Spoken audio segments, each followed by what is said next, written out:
ইসরায়েলে একের পর এক বিস্ফোরণ, ইরাক কাতারেও হামলা, মুহুর্মুহু বোমায় তেহরানে বাড়ছে প্রাণহানি। ওয়াশিংটন তেল আবিবের বিরুদ্ধে যুদ্ধাপরাধের অভিযোগ ইরানের। মধ্যপ্রাচ্য সংঘাতে জ্বালানির দাম বৃদ্ধি ও মজুদ ফুরিয়ে যাওয়ার শঙ্কায় সাধারণ গ্রাহক। ফিলিং স্টেশনে গাড়ির দীর্ঘ লাইন, বাড়তি চাহিদার কারণে অনেক পাম্পেই মিলছে না তেল। গুলশানে বিএনপির সংসদ সদস্যদের দ্বিতীয় দিনের কর্মশালা, জনপ্রত্যাশা পূরণে কাজ করতে দেয়া হচ্ছে প্রশিক্ষণ। পার্লামেন্টের খারাপ সংস্কৃতি থেকে বেরিয়ে আসতে চায় সরকার। বিনা পরোয়ানায় গ্রেফতার, রিমান্ডে নিয়ে নির্মম নির্যাতন। বিএনপি চেয়ারম্যানের 20তম কারাবন্দী দিবস আজ। 17 বছরের নির্বাসিত জীবন শেষে বাংলাদেশের নেতা তারেক রহমান। এবং ছুটির দিনের সকাল থেকে জমজমাট ঈদ কেনাকাটা, রাজধানীর বিপণী বেতানে ক্রেতাদের ভিড়। প্রাধান্য পাচ্ছে আরামদায়ক পোশাক, দিনভর ভালো বিক্রির আশা।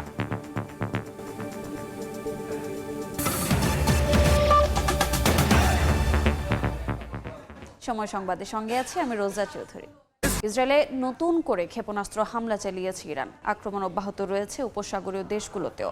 সৌদি আরবে তেলের খনি লক্ষ্য করে ড্রোন ছোড়ে ইরান। এদিকে তেহরানের বিমানবন্দর সহ সরকারি বিভিন্ন স্থাপনায় ব্যাপক হামলা চালিয়েছে তেল আবিব। ইরানের প্রতিরক্ষা বাহিনী শেষ বলে মন্তব্য করেছেন ডোনাল্ড ট্রাম্প। এর মধ্যেই আজ রাতে ইরানে এ যাবৎকালের ভয়াবহ বোমা বর্ষণের ইঙ্গিত দিয়েছেন মার্কিন অর্থমন্ত্রী।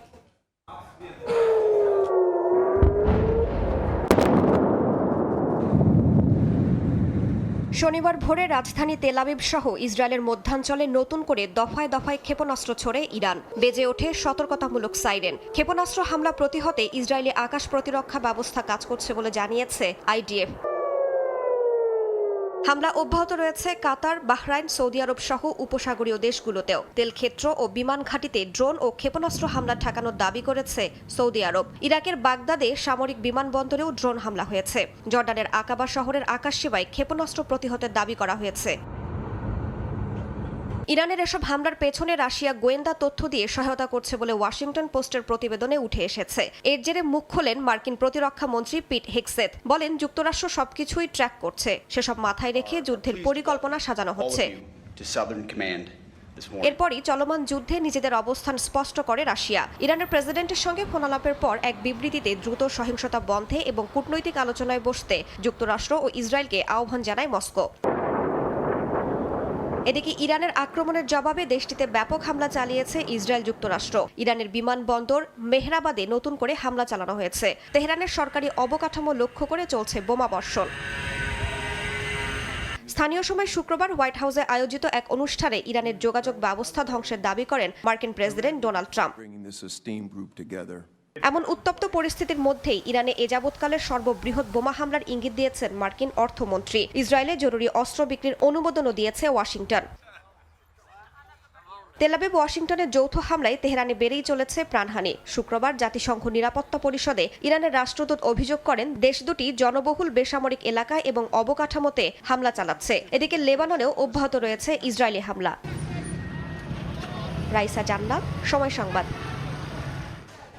মধ্যপ্রাচ্য সংঘাতে জ্বালানির দাম বৃদ্ধি ও মজুদ ফুরিয়ে যাওয়ার শঙ্কায় সাধারণ গ্রাহক। রাজধানী সহ সারা দেশের ফিলিং স্টেশনে যানবাহনের দীর্ঘ লাইন দেখা গেছে। বাড়তি চাহিদার কারণে অনেক পাম্পেই মিলছে না তেল। এই মুহূর্তে রাজধানীতে আছেন সহকর্মী তোফাজ্জল হোসেন এবং রাজশাহীতে আছেন সাইফুর রহমান রকি। সরাসরি প্রথমে যাচ্ছি তোফাজ্জলের কাছে।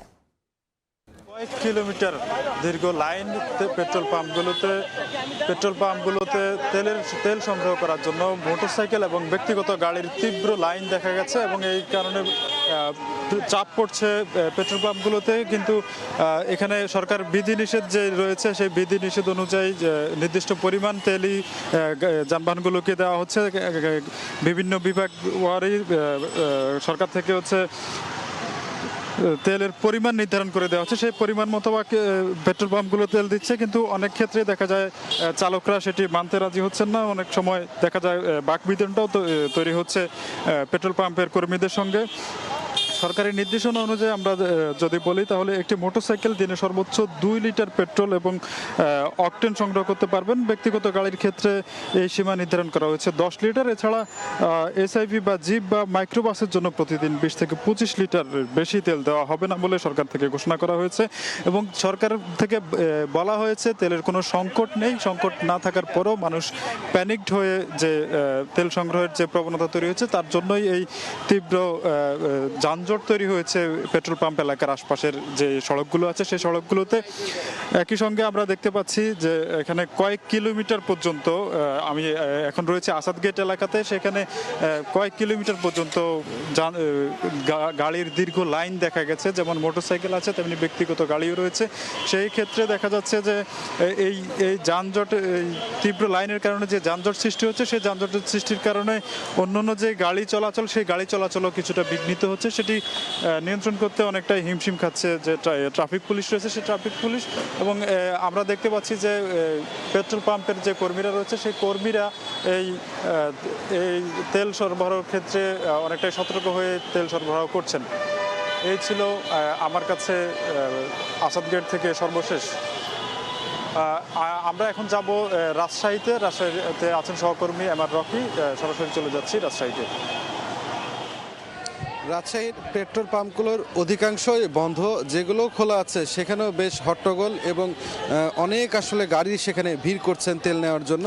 আপনাদের দেখানোর চেষ্টা করছি রাজশাহী নগরীর একেবারে কুমারপাড়ার যে পেট্রোল পাম্প রয়েছে সেই কুমারপাড়া পেট্রোল পাম্পে এখানে মোটরসাইকেল এবং গাড়ির অনেক চাপ রয়েছে এবং এখানে আসা যারা ক্রেতা রয়েছেন, বিশেষ করে যাত্রী রয়েছেন, তারা বলছেন যে এখানে আসলে মোটরসাইকেলের জন্য মাত্র 200 টাকার অকটেন তারা দিচ্ছেন, এখানে কোনো ধরনের পেট্রোল তারা পাচ্ছেন না। পাশাপাশি এখানে প্রাইভেট কারের জন্য 10 লিটার তেল দেওয়ার কথা অকটেন বা পেট্রোল, সেটিও তারা পাচ্ছেন না। এছাড়া অভিযোগ রয়েছে এখানে মাইক্রোবাসের জন্য 20 থেকে যে 25 লিটার দৈনিক তেল দেওয়ার কথা সেখানেও কিন্তু ব্যত্যয় ঘটছে। পাশাপাশি এখানে লোকাল বাস 70 থেকে 80 লিটার তেল পাওয়ার কথা সেটি কিন্তু এখানে কোনোভাবে তারা পাচ্ছেন না। দূরপাল্লার bus, truck, covered van, container truck diesel পাওয়ার কথা 200 থেকে 220 লিটার দৈনিক, কিন্তু এগুলো কিন্তু কোনোভাবে তারা দিতে পারছেন না। কিন্তু পাম্প মালিকরা আমরা কথা বলেছি যেগুলো খোলা আছে তারা বলছেন যে পাম্পের মজুদ আছে এবং তারা আসলে চাহিদা অনুযায়ী দেওয়ার চেষ্টা করছেন। তবে অধিকাংশ পাম্পগুলো কিন্তু আমরা নগরীর বন্ধ দেখছি এবং অনেকেই বলছেন তারা আসলে সিন্ডিকেট করে আসলে খোলা বাজারে তেল বিক্রি করছেন বেশি দামে, যে কারণে পাম্পগুলোতে তারা তেল বিক্রি করছেন না। গতকাল থেকে আর রাজশাহীতে কিন্তু এই একই চিত্র আমরা দেখতে পাচ্ছি এবং আমরা কিন্তু বেশ কিছু খোলা বাজারে 140 টাকা করে এখানে কিন্তু তেল বিক্রি হতে দেখেছি, বিশেষ করে অকটেন এবং পেট্রোল সেগুলো খোলা বাজারে বিক্রি হচ্ছে। এই কারণে চরম ভোগান্তির মুখে পড়েছেন এই সাধারণ মানুষেরা। এই ছিল আমার কাছে রাজশাহী থেকে সর্বশেষ। সরাসরি যুক্ত ছিলাম রাজশাহী এবং রাজধানীর আসাদ গেট এলাকায়। গুলশান কার্যালয়ে দ্বিতীয় দিনের মতো চলছে বিএনপির নবনির্বাচিত সংসদ সদস্যদের কর্মশালা। স্বরাষ্ট্রমন্ত্রী সালাউদ্দিন আহমদ বলেছেন, অতীতের খারাপ সংস্কৃতি থেকে বেরিয়ে জাতিকে একটি ভালো সংসদ উপহার দিতে চায় বিএনপি। জনপ্রত্যাশা পূরণেই সংসদ কাজ করবে বলেও জানিয়েছেন তিনি। রাজধানীর গুলশানে বিএনপি চেয়ারম্যান কার্যালয়ে গণমাধ্যমে কথা বলেন বিএনপির স্থায়ী কমিটির সদস্য। আগামী 12 মার্চ ত্রয়োদশ জাতীয় সংসদের প্রথম অধিবেশনকে সামনে রেখেই মূলত নবনির্বাচিত জনপ্রতিনিধি ও মন্ত্রীদের জন্য 2 দিন ধরে সংসদীয় কার্যক্রম, বিধিবিধান ও সংসদীয় আচার বিষয়ক প্রশিক্ষণ কর্মশালার আয়োজন করে দলটি। এই কর্মশালার শেষ দিন সকালে ঢাকা জেলা, ময়মনসিংহ ও ঢাকা বিভাগের এবং ফরিদপুর জেলার সংসদ সদস্যরা অংশ নেন। বিকেলে সিলেট, কুমিল্লা ও চট্টগ্রাম অঞ্চলের সংসদ সদস্যরা অংশ নেবেন। ভবিষ্যৎ পার্লামেন্ট সেশন দেখে জাতি অনেকটা আশ্বস্ত হবে যে এই রকম একটি পার্লামেন্ট তারা দেখতে চেয়েছিলেন, যাতে অতীতের ব্যাড কালচার যেগুলো হয়েছে, যেগুলো ব্যাড প্রেসিডেন্ট সৃষ্টি হয়েছে পার্লামেন্ট সম্পর্কে এবং মানুষের যে নেতিবাচক ধারণা সৃষ্টি হয়েছে, এগুলো সব মানুষের মন থেকে আমরা মুছে দেবো ইনশাআল্লাহ। আমরা একটা ভালো পার্লামেন্টারি প্র্যাকটিস আমরা সৃষ্টি করব এবং তার মাধ্যমে নজির স্থাপন করব আর জাতির জন্য আমরা বেস্ট কন্ট্রিবিউশন যাতে করতে পারি এই পার্লামেন্টের মধ্য দিয়ে সেই চেষ্টা করছি। এই মুহূর্তে রাজধানীর গুলশানে আছেন সহকর্মী ইমরুল আহসান, সরাসরি যাচ্ছে তার কাছে। ইমরুল, 296 জন সংসদ সদস্য এবার ত্রয়োদশ সংসদ জাতীয় নির্বাচনে যারা নির্বাচিত হয়েছেন, তার মধ্যে 219 জনই সব দল মিলিয়ে বিএনপি, বিরোধী দল জামায়াতে ইসলামী এবং এনসিপি সব মিলিয়ে 219 জন একেবারে নতুন সংসদ সদস্য, প্রধানমন্ত্রী এবং বিরোধী দলের নেতা সহ 219 জন। তার মধ্যে 146 জনই বিএনপির, এবং বিএনপি তাদেরকে আসলে প্রস্তুত করার জন্য যে 2 দিনের যে কর্মশালা সেটি গতকাল শুরু করেছে, আজকে শেষ হচ্ছে। আজকে প্রথম অধিবেশনও প্রায় শেষ পর্যায়ে, বেলা 2:30টার থেকে দ্বিতীয় সেশন শুরু হবে, 4:30টার দিকে এটি শেষ হবে। এখন পর্যন্ত সকালের সেশনে যারা জয়েন করেছেন বা ঢাকা বিভাগ, ময়মনসিংহ বিভাগ এবং ফরিদপুর বিভাগ আংশিক কয়েকজন এমপি এখানে অংশগ্রহণ করেছেন। বিকালের সেশনে চট্টগ্রাম, কুমিল্লা এবং সিলেট বিভাগের এমপিরা এই ট্রেনিং সেশনে অর্থাৎ প্রশিক্ষণ কর্মশালায় তারা যোগ দিবেন। মূলত আজকে প্রধানমন্ত্রী আসেননি, তবে প্রধানমন্ত্রী কন্যা জাইমা রহমান এই কর্মশালায় উপস্থিত রয়েছেন। মহাসচিব মির্জা ফখরুল ইসলাম আলমগীর, দলের স্থায়ী কমিটির সদস্য যারা সিনিয়র মন্ত্রী রয়েছেন, সালাউদ্দিন আহমেদ, হাফিজউদ্দিন আহমেদ, তারা ক্লাস নিচ্ছেন। যদি আমরা বলি, কিছুক্ষণ আগেই 20 মিনিট আগেই সালাউদ্দিন আহমেদ এখান থেকে বেরিয়ে গেলেন এবং উনি যেটা বললেন যে নতুন এমপিদের কোনো চ্যালেঞ্জ তৈরি হবে কিনা বা সংসদের কার্যক্রমে, যেহেতু বেশিরভাগ সদস্য নতুন, তিনি এটা জবাবে বলেছেন যে এটি আসলে যেহেতু নতুন, তাদেরকে আসলে তারা এই সংসদকে প্রাণবন্ত করার জন্য একটি গুরুত্বপূর্ণ ভূমিকা রাখবেন, এমনটি উনি বলেছেন। সরাসরি যুক্ত ছিলাম রাজধানীর গুলশানে। প্রধানমন্ত্রী ও বিএনপি চেয়ারম্যান তারেক রহমানের কারাবন্দী দিবস আজ। রাজনৈতিক নানা অস্থিরতায় 2007 সালের এই দিনে ক্যান্টনমেন্টের মইনুল রোডের বাসা থেকে তাকে গ্রেফতার করেছিল সেনা সমর্থিত 1-11 সরকার। 1.5 বছর কারাবন্দী থাকা অবস্থায় নির্মম নির্যাতনের শিকার হন তারেক রহমান। সেই দিনগুলোর কথা জানাচ্ছেন আহমেদ সালেহিন। উত্তাল জনসমুদ্রে মহানায়কের আগমন ঘিরে দেশব্যাপী উন্মাদনায় ভেসেছিল সেদিন। কোটি মানুষের ভালোবাসায় বিশ্ব জেনেছিল 56,000 বর্গমাইলের নতুন কাণ্ডারি এসেছেন লাল সবুজের বাংলাদেশে। দুচোখ ভরা স্বপ্ন আর দেশ পুনর্গঠনের নতুন পরিকল্পনা নিয়ে এক নাবিকের এমন উপস্থিতি জানান দিয়েছিল বদলে যাচ্ছে বাংলাদেশ। তবে যাকে ঘিরে এত আলোচনা, জিয়া পরিবারের সন্তান সেই তারেক রহমানের পেছনের 17 বছরের গল্পটা ছিল সম্পূর্ণ ভিন্ন। দীর্ঘ নির্বাসিত জীবনের অবসানে তার দল, সমর্থক ও অনুসারীরা স্বস্তি পেলেও বিভীষিকাময় দিনগুলো পাড়ি দিতে হয়েছে পুরো জিয়া পরিবারকেই। 2007 সাল রাজনৈতিক অস্থিরতা ও অরাজকতার মধ্য দিয়ে 11ই জানুয়ারি ক্ষমতায় আসে সেনা সমর্থিত মঈনুদ্দিন ফখরুদ্দিনের সরকার। সে বছরের 7ই মার্চ ভোররাতে আলোচিত 1-11 সরকার বিনা ওয়ারেন্টে ঢাকার মইনুল রোডের বাসভবন থেকে আটক করে তারেক রহমানকে। দেশি বিদেশি ষড়যন্ত্রে রাজনীতি থেকে সরিয়ে দিতে তার বিরুদ্ধে দেয়া হয় একে একে 13টি মামলা। 1974 সালের বিশেষ ক্ষমতা আইনে তাকে নেওয়া হয় ডিটেনশনে। 6 দফায় 13 দিনের রিমান্ডে নিয়ে করা হয় অমানবিক শারীরিক ও মানসিক নির্যাতন। দেশ ও রাজনীতি ছাড়ার চাপ দেওয়া হয় তাকে। 2007 সালের 28শে নভেম্বর আদালতের কাঠগড়ায় তারেক রহমান নিজেই তার উপর নির্যাতনের বর্ণনা দেন। বারবার রিমান্ডের নামে নির্যাতনের এক পর্যায়ে শারীরিক অবস্থার অবনতি হলে 2008 সালের 31শে জানুয়ারি পিজি হাসপাতালের প্রিজন সেলে ভর্তি করা হয় তাকে।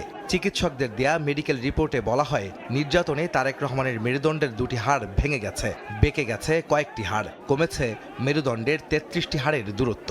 চোখ ও হৃদযন্ত্রের নানা সমস্যার কথা উল্লেখ করা হয় সেই রিপোর্টে।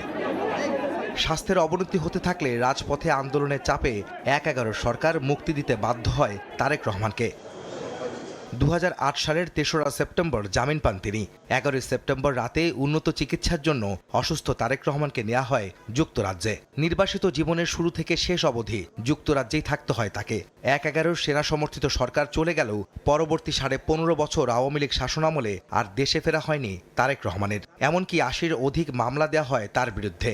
আদালতকে ব্যবহার করে তার বক্তব্য প্রচারের নিষেধাজ্ঞা জারি করে শেখ হাসিনার সরকার। এর মাঝেই হারাতে হয় ছোট ভাই আরাফাত রহমান কোকোকে।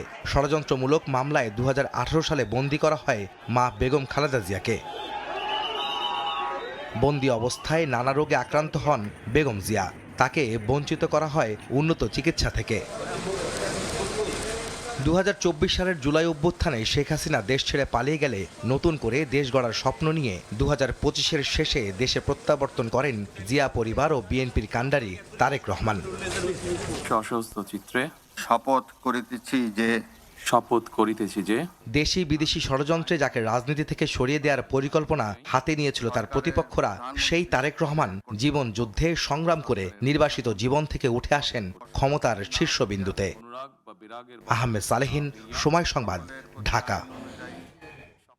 সময় সংবাদে আরও থাকছে। শিশু প্রহরে চলছে জমজমাট পাপেট শো। গল্প বলার আসরে উচ্ছ্বসিত শিশুরা, খুদে পাঠকদের পদচারণায় মুখর ছুটির দিনের অমর একুশে বইমেলা। ঐতিহাসিক ৭ মার্চ আজ বাঙালি জাতির স্বাধীনতা সংগ্রাম ও মুক্তিযুদ্ধের ইতিহাসে এক অনন্য দিন। 1971 সালের এই দিনে সোহরাওয়ার্দী উদ্যান তৎকালীন রেসকোর্স ময়দানে জনসমুদ্রে দাঁড়িয়ে স্বাধীনতার সংগ্রামের ডাক দেন শেখ মুজিবুর রহমান। পাকিস্তান সরকারের বিরুদ্ধে অসহযোগ আন্দোলন চলাকালে ঐতিহাসিক এ ভাষণ পরবর্তীতে স্বাধীনতা সংগ্রামের বীজ মন্ত্রে রূপ নেয়।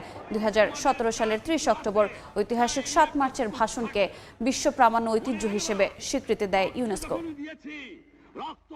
শিশুদের পদচারণায় মুখর ছুটির দিনের অমর একুশে বইমেলা। এই মুহূর্তে সেখানে আছেন সহকর্মী রনক নিয়ন্তা। সরাসরি যাচ্ছি তার কাছে। রনক, আজ 10ম দিনের মতো চলছে অমর একুশে বইমেলা। আজ সকাল 11টার দিকে খুলে দেওয়া হচ্ছে বইমেলার প্রবেশদ্বার এবং তারপর থেকেই দর্শনার্থীরা এবং বইপ্রেমীরা আসা শুরু করেছেন। বিশেষ করে মেলার অন্যতম আকর্ষণ শিশু প্রহর। প্রতি সপ্তাহের এই শুক্র এবং শনিবার চলে শিশু প্রহর এবং পরিবারের যারা বড়জনরা আছেন তারা কিন্তু তাদের শিশুদের নিয়ে আসলে এখানে আসেন এই আনন্দ উপভোগ করার জন্য। কিছুক্ষণ আগেই শেষ হয়ে গেল কাকতারুয়া পাপেট থিয়েটারের পাপেট শো।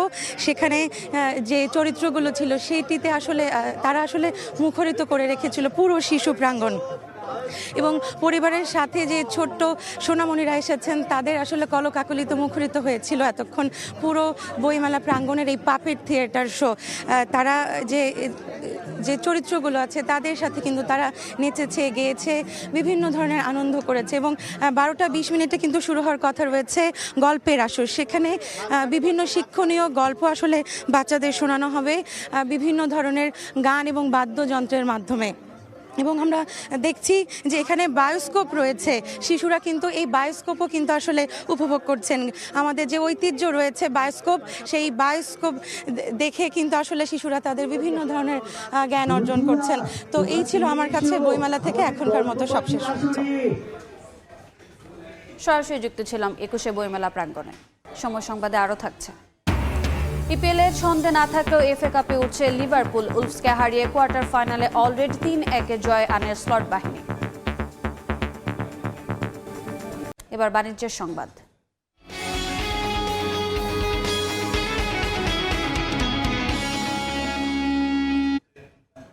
ছুটির দিনে সকাল থেকে জমজমাট ঈদ কেনাকাটা। এই মুহূর্তে রাজধানীর বসুন্ধরা সিটি শপিং মলে আছেন অন্তরা সেন। সরাসরি যাচ্ছি তার কাছে।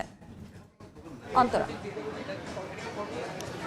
সপ্তাহের অন্যান্য দিনের তুলনায় কিন্তু সাপ্তাহিক যে ছুটির দিনগুলো থাকে সেগুলোতে কিন্তু ঈদ কেনাকাটা আরও বেশি জমে ওঠে। আজ সাপ্তাহিক ছুটির দিন শনিবার, এই উপলক্ষে কিন্তু সকাল থেকে রাজধানীর বিভিন্ন শপিং মল মার্কেটগুলোতে কিন্তু ঈদ কেনাকাটা শুরু হয়ে গেছে। ক্রেতাদের আনাগোনা শুরু হয়ে গেছে। মূলত সকাল সকাল ভিড় একটু কম থাকে মার্কেটে, সেই সঙ্গে আবহাওয়া একটু ঠান্ডা থাকে। এই কারণেই কিন্তু সকালের এই সময়টাকে কিন্তু বেছে নেন অনেকে কেনাকাটা করার জন্য। এই মুহূর্তে আমি আছি রাজধানীর বসুন্ধরা শপিং মলের জুতার দোকানগুলোতে।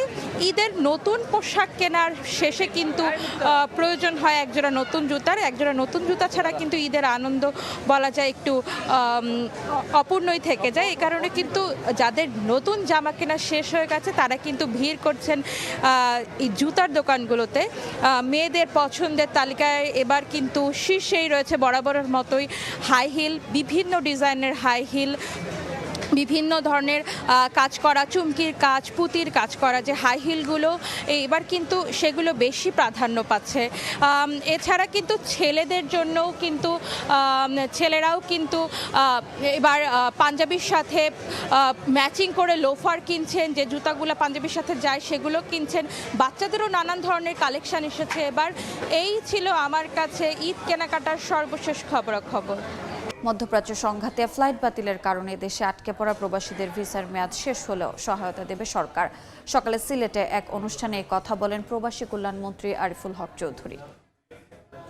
ভিসা মেয়াদ শেষ হলো, আমরা সঙ্গে সঙ্গে আমরা হটলাইন আমাদের প্রবাসী কল্যাণ মন্ত্রণালয় আমাদের এখানে বলা হয়েছে যে যারা বিশেষ করে ভিসা মেয়াদ শেষ হয়ে যায় বা এই ধরনের ফ্লাইট ক্যান্সেলের কারণে যদি অন্য কোনো প্রবলেম হয় সেগুলো আমাদের সঙ্গে যোগাযোগ। দেখছেন সময় সংবাদ। দেশের বাইরের খবর। অ্যাপস্টিন কাণ্ডে ট্রাম্পের বিরুদ্ধে এবার কিশোরীকে যৌন নির্যাতনের অভিযোগ উঠে এলো। যুক্তরাষ্ট্রের বিচার বিভাগ আরও কিছু নথি প্রকাশ করেছে। যৌন নিপীড়ক জেফ্রি অ্যাপস্টিন সংক্রান্ত এসব নথিতে এক অজ্ঞাতনামা নারীর সাক্ষাৎকারের সারসংক্ষেপ উল্লেখ করা আছে, যেখানে ওই নারী অভিযোগ করেন তিনি যখন কিশোরী ছিলেন প্রেসিডেন্ট ডোনাল্ড ট্রাম্প তাকে যৌন নিপীড়নের চেষ্টা করেছিলেন। 2019 সালে এফবিআই 4 বার ওই নারীর জবানবন্দি নিয়েছিল। হোয়াইট হাউস এ অভিযোগ সম্পূর্ণ ভিত্তিহীন বলে জানিয়েছে। সময় সংবাদ। এবারে এফএ কাপের খবর। কোয়ার্টার ফাইনালে উঠে গেল লিভারপুল। পঞ্চম রাউন্ডের ম্যাচে উলভারহ্যাম্পটনকে 3-1 গোলে হারালো অলরেড। মলিনেক্স স্টেডিয়ামে প্রথমার্ধে গোলের দেখা পায়নি কেউ, কিন্তু বিরতি থেকে ফিরে ডেডলক ভাঙে লিভারপুল। 51 মিনিটে স্কোর শিটে নাম লেখান রবার্টসন। গোল হজম করে কিছু বুঝে ওঠার আগে আবারও দৃশ্যপটে অলরেড। এবার গোল করেন মোহাম্মদ সালাহ। দু গোল খেয়ে ম্যাচ থেকে ছিটকে যায় উলভস। 74 মিনিটে দলের হয়ে তৃতীয় গোল করেন কার্টিস জোন্স। পরে অতিরিক্ত সময়ে উলভসের হয়ে স্কোর করেন হুয়াং চিচান। সময় সংবাদের শীর্ষ সংবাদগুলো জানিয়ে দিচ্ছে আরেকবার।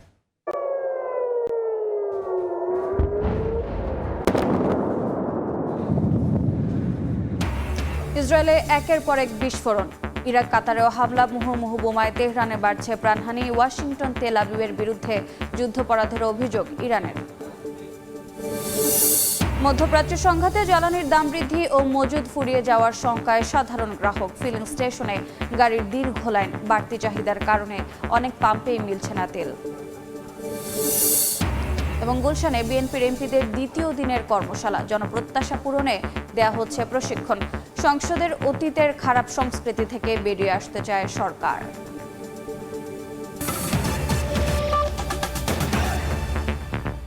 এ ছিল দুপুর 12টার সময় সংবাদে। এরপর খেলার সময় নিয়ে সঙ্গে থাকবেন সাব্বির মিথুন। রোজা, আপনাকে ধন্যবাদ।